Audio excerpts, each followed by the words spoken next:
Welcome my dear viewers, welcome my dear students.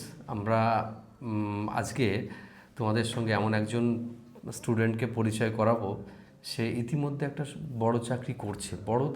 বড়োর ব্যাপারটা আমি ছোট বড় করে বলছি না, মানে ওর লেভেল, ওর ডিপ্লোমা হোল্ডার একজন। তা ওর ডিপ্লোমা হোল্ডার, ওর লেভেলের একজন, ওর লেভেলের চাকরি পেয়েছিল। সেটা হচ্ছে Steel Authority of India, Bokaro. হ্যাঁ, বোকারো বোকারো স্টিল প্ল্যান্ট। আমি লাস্ট 2022 থেকে টিল ডেট আমি ওখানে জব করছে। আমি বলবো সম্পর্কে। তা সুপম সরকার, ওর নাম হচ্ছে সুপম সরকার। তো আজকে কেন ও এখানে, তার কারণ হচ্ছে ও এসেছিল ওর অ্যাটেস্টেশন ফর্ম নিয়ে। রাকেশ ফর্মটা দে, অ্যাটেস্টেশন ফর্ম নিয়ে এসেছিল, যেটা ফিল আপ করার জন্য। এবং শুধু তাই নয়, ও আগের যে চাকরিটা সেটাকে স্কিপ করে ও এখন জয়েন করবে ইন্ডিয়ান রেলের। কোন পোস্টে? জুনিয়র ইঞ্জিনিয়ার পোস্টে জয়েন করবে। এই যে ওর মানে অ্যাটেস্টেশন ফর্ম আর জয়েনিংও খুব তাড়াতাড়ি দিয়ে দেবে। তো এখন প্রশ্ন হচ্ছে যে আমি কেন ওর সঙ্গে কথা বলছি। তার কারণ হচ্ছে যে অনেক স্টুডেন্ট আছে যারা অন্য জায়গায় জব করে, তারা কিভাবে চাকরি শিফট করবে, আর চাকরি থাকাকালীন কিভাবে পারফর্ম করা যায়, কিভাবে পড়া যায়, এই সব ব্যাপারগুলো অনেক কিছু কাজ করে। তো সব মিলিয়ে ও কিন্তু একটা দক্ষিণবঙ্গের ছেলে। সেই দক্ষিণবঙ্গ থেকে মানে আমরা দক্ষিণবঙ্গ উত্তরবঙ্গের ছেলেও। তো উত্তরবঙ্গ থেকে এখানে এসে থেকে পড়াশুনো, সে একটা ইতিহাস, সে অনেক দিন আগের কেস, তারপরে এই যেই চাকরি পাওয়া, এই যে জার্নিতে যাত্রাপথে অনেক কিছু ওকে করতে হয়েছে, সেগুলো সম্পর্কে জীবনের অনেক দর্শন আছে। তো আমি সুপমকে প্রথমে জিজ্ঞেস করবো, সুপম তোর এখন বর্তমান পরিস্থিতিতে জিজ্ঞেস করি, তোর প্রথম পরিচয়টা দে। বর্তমানে আমি সুপম সরকার, আর বর্তমানে আমি Steel Authority of India Bokaro steel প্ল্যান্টে কর্মরত আছি। কোন পোস্টে আছিস? আমি এখন তো প্রথমে ওসিটি ছিল, এখন তো জুনিয়র ইঞ্জিনিয়ার অ্যাসোসিয়েট নামে চেঞ্জ হয়ে গেছে। আচ্ছা, নামই চেঞ্জ। হ্যাঁ, মানে রেজিগনেশনটা শুধু চেঞ্জ ও হয়েছে। জুনিয়র যে অ্যাসোসিয়েট। হ্যাঁ হ্যাঁ। আচ্ছা আচ্ছা, তারপরে আমি বলবো তোর আগে চাকরির ব্যাপারটা জিজ্ঞেস করে নিই। তোর এই যে চাকরি করতে করতে অনেকে চাকরি পেয়ে গেলে তার মনে হয় যে আমি এখানে থেমে গেলাম, এরকম হয়তো অনেকে হয়। হ্যাঁ, অনেকে। কিন্তু তোর মনে এই যে গতিশক্তিটা ছিল যে না, আমি এখান থেকে আরও অন্য কিছুতে বেরোবো, বা তোর বাড়ি যেহেতু উত্তরবঙ্গে, সেহেতু উত্তরবঙ্গের দিকে কিভাবে যাওয়া যায়, কারণ স্টিল অথরিটি অফ ইন্ডিয়াকে তুলে তো নিয়ে যাওয়া যাবে না ওখানে, যেতে হলে তো অন্য কোথাও যেতে হবে। একদম একদম। আচ্ছা, এবার তোর যে এই যে স্টেমিনাটা কিভাবে রাখতিস? দেখেন স্যার, মেন আমার সবথেকে বড় মোটিভেশন ছিল যে আমার বাড়ি থেকে অনেক দূরে আমি থাকছি, আর এখান থেকে আমার কাছে যাওয়ার কোনো অপশন নেই। আমি এই কারণের জন্যই আমি সেলের যে অন্য প্ল্যান্টগুলো আছে সেইগুলোতে মিউচুয়াল নিইনি। আচ্ছা, কেননা আমি মিউচুয়াল নিলেও আমি ম্যাক্সিমাম আসতাম আসানসোল নাহলে দুর্গাপুর, যে দুটোই, হ্যাঁ দুটোই আমার বাড়ির কাছাকাছি নয়। তো সেই জন্য আমার একটাই অপশন ছিল, আমি হয়তো জব শিফট করি অন্য কোনো জব, আর সব থেকে বেস্ট আমাদের ইঞ্জিনিয়ারিং ব্যাকগ্রাউন্ডের জন্য ইন্ডিয়ান রেলওয়ে। এবং তো জুনিয়র ইঞ্জিনিয়ার চাকরি, সেটা আমাদের একদম নিয়ারেস্ট স্টেশন থেকে শুরু করে আমরা যেখানে ইন্ডিয়ার যে কোনো প্রান্তে যাই সেটা পাবো। যে কোনো এক জায়গায় তুই একবার যাবি আর কি, বাড়ির পাশে। হ্যাঁ, এটাই আমার মেন টার্গেট। আচ্ছা, এইভাবে মোটিভেশনটা তৈরি হতো। হ্যাঁ, হ্যাঁ, এবার তোর প্রথম যাত্রাপথটা শুনবো, মানে যে তুই আগের যে কর্মজীবনের যাত্রাপথ, মানে যে তুই কিভাবে প্রিপারেশনটা ফেসটা। আমি 2016 সালে আমার ডিপ্লোমা কমপ্লিট হয়। ইভেন আমি তখনই জানতে পারি আমাদের সিনিয়রদের কাছে, আর যারা কমপ্লিট করতো, পড়াশোনা করছিল আর কি কম্পিটিটিভ এক্সামের লাইনে, তখন আমি আমি যেখানে থাকতাম মেস থেকে আমি বাড়িতে যাইনি, ডাইরেক্ট তপবনে এসেছি। আচ্ছা আচ্ছা, এখানে অ্যাডমিশন নিয়ে এখানেই কন্টিনিউ করে টোরে, তারপরে আমি এখানে গিয়ে গ্রাজুয়েশন কমপ্লিট করার পরে বাড়িতে গেছি। বাড়ি আর যাসনি না? আচ্ছা, ডাইরেক্ট ওখান থেকে এখানে বাড়িতে গেছি, কিন্তু যে সবকিছু জিনিস নিয়ে বাড়িতে শিফট হয় সেটা নয়। না, সেটা নয়, ডাইরেক্ট ওইখান থেকে আমার। কোন কলেজে পড়তিস? মানে আমি ওইখানে রায়গঞ্জ পলিটেকনিকে পড়তাম, উত্তর দিনাজপুরে, যেটা মেকানিক্যাল ইঞ্জিনিয়ারিং। তুই ওখানে বলছিলিস বর্ধমানে চলে এসেছিলিস, ওখান থেকে আমি এসেছিলাম তপবনে পড়তাম, আর আমি ব্যান্ডেলের এখানে থাকতাম। ব্যান্ডেল থেকে তপবনে আসতাম। বেশিক্ষণ লাগে না, 15 মিনিটের রাস্তা, কোনো ব্যাপার ছিল না।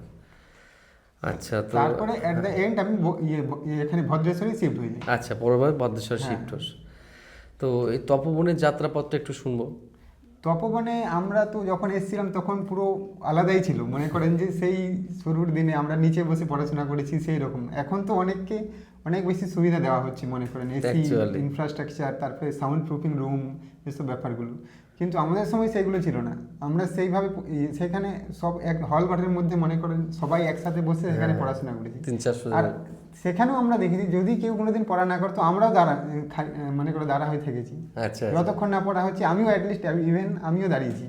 আচ্ছা মন কিছু ব্যাপার না, আমি যে ফ্রন্ট বেঞ্চার বা এরকম ছিল এরকম কিছু না, আমি ব্যাক বেঞ্চার ক্যান্ডিডেটই হই। আমি এখনো এটা নিজেকে এটাই মানি। যা শুনে ভালো লাগছে।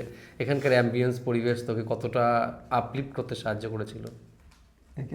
অ্যাম্বিয়েন্স পরিবেশে তো একটা ইম্পর্টেন্ট থাকেই, কিন্তু আমার যে মাইন্ডসেটটা ডেভেলপ হয় সেটা এখান থেকেই হয়েছে। আচ্ছা আচ্ছা আচ্ছা। যে আমি এতদিন পর্যন্ত জব পাওয়ার 3 বছর পরেও যে কন্টিনিউ করছি, হ্যাঁ, সেই যে মাইন্ডসেটটা, আপনি যে বলতেন যে তুমি সময়টাকে ইউটিলাইজ করো, যে তোমার Exactly তাই। এরকম যেন না মনে হয় এন্ড অফ দ্য ডে তুমি আজকের এই সময়টাকে কি করলে। তুমি হয় কোনো স্কিল শিখো বা কোনো কাজ করো, ঠিক আছে, কিন্তু তোমাকে এই জিনিসটা যেন ফিলিংসটা কোনো সময় না আসে যে আমি এই টাইমটা ওয়েস্ট করেছি। এক্স্যাক্টলি তাই। ওয়েস্টেজ টাইমটাকে কখনোই মেনে নেওয়া যায় না। হ্যাঁ। জীবনটা হচ্ছে নদীর মতো গতিশীল, থেমে একদম, গেলেই তো একদম। থেমে গেল। আচ্ছা, তুই এবার স্টিল অথরিটি অফ ইন্ডিয়ার যাত্রাপথটা বা ওখানে কাজের নেচার বা কিভাবে মানে কেমন লেগেছিল ওই দিনগুলো, মানে এখনো, এবং তোর তুই একটু কথা বেশ আমার আগে বলছিলিস যে একটা কথা যে তুই যখন চাকরি ছাড়বি ওখানে, তুই তো এনওসি পেয়ে গেছিস, তো চাকরি নো অবজেকশন সার্টিফিকেট পেয়ে গেছিস, এখন চাকরি ছাড়তে অসুবিধা নেই। আমি শুনলাম তোকে নাকি জিএমও ডেকেছিল। হ্যাঁ, তারা তো বলছিলই, কেননা সেখানে রাখার জন্য আমাকে বলছিল যে হ্যাঁ এখানেই থাকো, বেটার অপরচুনিটির জন্য তোমাকে চিন্তা করতে হবে না, আচ্ছা আচ্ছা। এইসব ব্যাপারগুলোই আর কি। সরকারের তো আর হাত থাকে না কিছু করে দেওয়ার। হ্যাঁ। তুই একটা প্রমোশন পেলে তখন তোকে আপলিফ্ট করে দেওয়ার সুবিধা হ্যাঁ, পায়, ওই এটা ব্যাপারটাই করতে আর পারে। কি। যাই হোক, ওদেরও খারাপ লাগছে, আর স্কিল লোক যখন অন্য জায়গায় চলে যায় তখন হ্যাঁ। কাজের উপরে অনেকটা হ্যাম্পার পড়ে যায়, সেজন্য সব ঠিক আছে। এবার তো যাত্রাপত্রাতে আমি আসবো, যেটা হচ্ছে রেলওয়ের জুনিয়র ইঞ্জিনিয়ার। এই চাকরিটা কিন্তু অনেক, আমি বলবো খুব স্মার্ট চাকরি। কেন এই চাকরিটা স্মার্ট? এখান থেকে তুমি যদি চাও যে সিনিয়র ডি হয়ে যাওয়া, সিনিয়র ডি অবধি হয়ে যাবে, অনেক আরও ওপরে চলে যাওয়া যেতে পারে। তাতে ডিপ্লোমার পরে বিটেক না হলেও চলবে, কারণ ডিপ্লোমা, আমি বলে দিই ব্যাপারটা, ডিপ্লোমা দিয়ে জয়েন করে, ডিপ্লোমা দিয়ে যদি জয়েন করার পরে যদি অফিসার গ্রেডেরও পরীক্ষা দেয় 5 বছর চাকরি করার পরে, তাহলে সে ইকুইভ্যালেন্ট টু বি মানে বিটেক হিসেবে কিন্তু সে অফিসার গ্রেডের পরীক্ষাগুলোও বসতে পারবে। যেমন AEE, AME, তোদের পোস্ট হবে AME, অ্যাসিস্ট্যান্ট মেকানিক্যাল ইঞ্জিনিয়ার, বা যদি ওয়ার্কশপ হয় তাহলে AWM, অ্যাসিস্ট্যান্ট ওয়ার্কশপ ম্যানেজার, ঠিক আছে? তো এই পোস্টগুলোতে চলে যাওয়া যায়। এই পোস্টের পরে যে পোস্টটা আছে সেটা ডিএমই মানে ডিভিশনাল মেকানিক্যাল ইঞ্জিনিয়ার, সেটাতে ঠেলে প্রমোশন হয়, তাহলে মানে ডি পর্যন্ত যাওয়া কোনো ব্যাপার না। তারপরে আরেকটা প্রমোশন নিয়ে সেখানে সিনিয়র ডি অবধি কোনো নাথিং যাওয়া যেতে পারে। তো এখানে স্মার্ট চাকরি এবং আসানসোল ডিভিশনে হয়েছে। হ্যাঁ। তো আমার খুব ভালো লাগছে তোর এই ফিলিংসটা সম্পর্কে আমার প্রিয় স্টুডেন্টদের যদি জানাস। দেখেন, ফিলিংস একটা তো ভালো লাগা আছে, যে সব থেকে মা বাবারা বেশি খুশি হয়েছিল যে হ্যাঁ এখন একটা অপরচুনিটি পাবে বাড়ির কাছে আসার। সব থেকে আমার কাছে প্রাউড মোমেন্ট সেটাই। আর তুই তো মানে ইউআরএই কোয়ালিফাই করেছিস। হ্যাঁ, আমি ইউআর থেকেই কোয়ালিফাই করেছি।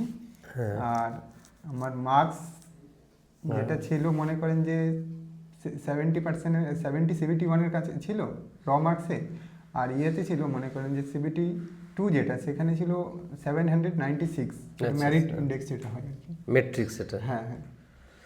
হ্যাঁ, তা ওই যাত্রাপথটা তোকে একটু জানতে চাইছিলাম যে পড়াশুনো কেমনভাবে তুই মাথাটাকে ঠান্ডা রেখে চালিয়ে গেছিস দিনের পর দিন। তো সহজ ব্যাপার নয়, ওপেন লাইনে প্রচুর ছেলে মেয়ে কাটছে, সেখান থেকে নিজেকে ওখান থেকে বের করে নিয়ে আসা সত্যি এটা টাফ আছে। তুই হয়তো নিজেকে ভাবছিস একরকম যে হয়ে গেছে, কিন্তু ব্যাপারটা হয়ে গেছে এরকম নয়। এতে পেতে হলে তোকে কিন্তু অনেক কাটকট পড়াতে হয়েছে, মাইন্ডকে সেট আপ করতে হয়েছে যে আমাকে এই গোলে পৌঁছতেই হবে। স্যার, আমি সব থেকে যেটা মনে করি যে আমার ওয়ার্কিং লাইফে যতজন ছিল সবাই সাপোর্টিভ ছিল ফার্স্ট, আর সেকেন্ড হচ্ছে যে সব থেকে বড় আমার ছিল ডিস্টেন্স ম্যাটারটা, যে বাড়িতে কোনো কিছু প্রোগ্রাম হলে, কোনো কিছু হলে এত দূরে থাকা। সব থেকে মেন ব্যাপার এমার্জেন্সি কন্ডিশন। আচ্ছা, কেননা এমন কিছু এমার্জেন্সি কন্ডিশন যেটা বাড়িতে হয় আমি 4 দিন পরে তবু ফ্যামিলির অন্য কোনো মেম্বারের কাছে জানতে পারি, আচ্ছা আচ্ছা সেই জিনিসটা আমাকে প্রচুর খারাপ লাগতো আর কি। আচ্ছা আচ্ছা। কেননা আমাকে ওরা বাড়ির লোক একটাই জিনিস চাই যে আমরা তো টেনশনে আছি, কিন্তু যে দূরে আছে ও কেন ওকে কেন টেনশন দেবো আর কি। হ্যাঁ, আমরা সলভ করছি করি, কিন্তু এই জিনিসটাই আমার সব থেকে খারাপ লাগতো আর কি। তো আমি সেটাকে কিভাবে ওভারকাম করা যায় সেই জন্য আমাদের কাছে একটাই অপশন ছিল, জব চেঞ্জ করা নেই তো, নাহলে ইন্ডিয়ান রেলওয়ে বা যে এরকম ধরনের কিছু একটা জব আছে। আচ্ছা আচ্ছা। তো আজ সেই দিন আর আজকের অবস্থান দুটোর মধ্যে কেমন লাগছে? বেকার অবস্থা আর আজকের চাকরি চেঞ্জ, তারপর অন্য চাকরিতে জয়েন করা, কেমন লাগছে? একটাই কথা যে একটা টাইমের পরে মনে করো আমরা যখন বেকার লাইফে বা ক্যান্ডিডেট স্টুডেন্ট, বেকার কেউই থাকে না। সো আমি এটা মনে করি না যে বেকার কেউ আছে, সবাই লার্নিং ফেজে আছে, আর তারপরে একটা অ্যাচিভমেন্ট। কিন্তু ব্যাপারটা হচ্ছে তখন আমাদের যেই কম্প্রোমাইজগুলো করতে হয়েছিল, আর ইভেন আমি আজ পর্যন্ত আমি নিজেকে সেই ক্যান্ডিডেট হিসাবে ভাবি। এই কারণে, কেননা আমার ড্রিম যেটা ছিল সেটা এখনো অ্যাচিভ হয়নি আমি মনে করি। আচ্ছা আচ্ছা। এরপরে হয়তো অ্যাচিভ হয়ে যাবে বা হয়ে যাবে। কিন্তু একটাই জিনিস যে হ্যাঁ, ফ্যামিলিকে যখন যেরকম সাপোর্ট করা, মেনলি ফাইন্যান্সিয়ালি হয়ে গেল, তারপরে একটা জব পেয়ে গেলে লোকের আপনাকে দেখার ভিউ যেটা অন্য লোকের থেকে তোমার ভিউ আর কি কেমন, ওটা চেঞ্জ হয়ে যায় আর কি। সেই সব ব্যাপারগুলো একটু অ্যাডভান্টেজ হয়েছে, আর তো তেমন কিছু নয় স্যার। আচ্ছা, এবার পড়াশোনার বিষয়ে নতুনদের জন্য কিছু সাজেশন। কোচিংয়ে যদি পড়ে তাহলে কিভাবে তাদেরকে পড়তে হবে, মানে কোন পড়া কতক্ষণ, বা এরকম যদি স্পেশালাইজড কিছু থাকে, বা বিকেলে কোনটা ম্যাথ কোনটা এরকম টাইপ, এরকম যদি স্পেশালিস্ট কিছু থাকে। দেখুন, সেই হিসাবে বলতে গেলে যে ওটা নিজের সুইটেবল টাইম হিসেবে ডিসাইড করা উচিত। ফার্স্ট আওয়ার যেটা মর্নিং আওয়ার যেটা বলা যায়, মর্নিং আওয়ারের ম্যাথ রিজনিং এই জিনিসগুলো বেশি বেটার করা যেতে পারে আমার মনে হয়। আর সেকেন্ডে সায়েন্স আর যা জিকে টিকে আছে, এখন তো রেলওয়েতে জিকের পরিমাণটা অনেকটাই কমে দিয়েছে, কিন্তু আমাদের টেকনিক্যালের জন্য, আবার এনটিপিসি এগুলোর জন্য 40 নম্বর রয়েছে। হ্যাঁ হ্যাঁ। তো আমি সেটাই বলবো যে ম্যাথ রিজনিং আর যেটা সায়েন্স আছে, বেসিক পিলার এইগুলোই। আপনি একটা কথা বলতেন যে ম্যাথ মাংস ভাতের সাথে কম্পেয়ার করতেন একটা সময় আমাদের ক্যান্ডিডেটের সময়, সেটা একদম ঠিক। ম্যাথ আর রিজনিংয়ে যে যদি পিছিয়ে যায় তাহলে ও কভার করাটা এখন যা কম্পিটিটিভ লাইফ, ও খুবই মুশকিল আর কি। খুবই মুশকিল। তো সুপামের কাছ থেকে আমরা অনেক কিছুই জানতে পারলাম। আর আমার সামনে যারা তোমরা রয়েছো ভার্চুয়াল মোডে, তাদেরকে আমি এই কথাই বলি যে যেখানে পড়ো, কোনো আপত্তি নেই, নিজে পড়ো বা যে পরিবেশেই তুমি থাকো, কিন্তু নিজেকে সর্বশেষ প্রান্তে মানে ভালো কিছু পাওয়ার জন্য আমার মনে হয় হার্ড অ্যান্ড সোল মানে তাকে পারফর্ম করতেই হবে। কারণ তুমি যদি পারফর্ম না করো, অন্য কেউ কোথাও হয়তো সে করে ফেলবে, কেউ তো বসে থাকবে না। আমরা এই যে সকালবেলা কালকে 8 ঘন্টার ক্লাস, 8.5 ঘন্টার ক্লাস কালকে নিয়েছি আমরা টানা, আজকেও আবার টানা ক্লাস চলছে, তার আগের দিনও টানা ক্লাস চলছে, 7-8 ঘন্টা করে ক্লাস। তো এই যে আমরা যে পরিশ্রমটা স্টুডেন্টের জন্য করছি রেগুলার বেসিস, তো স্টুডেন্টের অ্যাকচুয়ালি লাভের জন্য করছি। তারা যদি এগুলোকে ইনসিস্ট হয়ে বেশি পারফর্ম করতে পারে চাকরির দৌড়ে, তারা কিন্তু এগিয়ে যাবে। তো এই রকমভাবে আমি চাইবো যে প্রত্যেকটা স্টুডেন্ট ধ্যান নিজেকে দাও, কেউ ছোট নয়, কেউ বড় নয়, সবাই আমরা চেষ্টা করলে সাবলীল গতিতে সামনের দিকে এগোতে পারবো। তাই কোনো প্রতিষ্ঠান, কোনো ব্যক্তি বা কোনো কোচিং সেন্টার এসবের থেকে ঊর্ধ্বে মনে হয় সেই ক্যান্ডিডেট যে নিজেকে তৈরি করতে চায়। সে কাদা থেকে উঠে আসতে পারে, সে আবার সোনার চামচ মুখে দিয়েও কিন্তু চাকরি নাও পেতে পারে। এখানে রুলস রেগুলেশন সবার জন্য সমান। যে ভালো পড়বে সে ব্যাক বেঞ্চারও হতে পারে, সে স্কুল ছুটও হতে পারে, তার ডিগ্রি আছে, সে যদি এই লাইনে এসে পারফর্ম করে সে চাকরি সহজেই পেতে পারে। তোর কি মনে হয়? অবশ্যই সব থেকে বড় যে ব্যাপারটা হচ্ছে মেন্টালিটি। প্রিপারেশনটা একটা জার্নি, একদিনে সাফল্য কোনোদিন আসবে না, এটা ধীরে ধীরে ধীরে ধীরে আসবে, কিন্তু একদিন আসবে। আমার সব দিন নয়, কিন্তু একটা দিন অবশ্যই আমার। এতটুকু আমি বলতে চাই। আচ্ছা, ওকে, বেস্ট অফ লাক, সবাই ভালো থাকবে।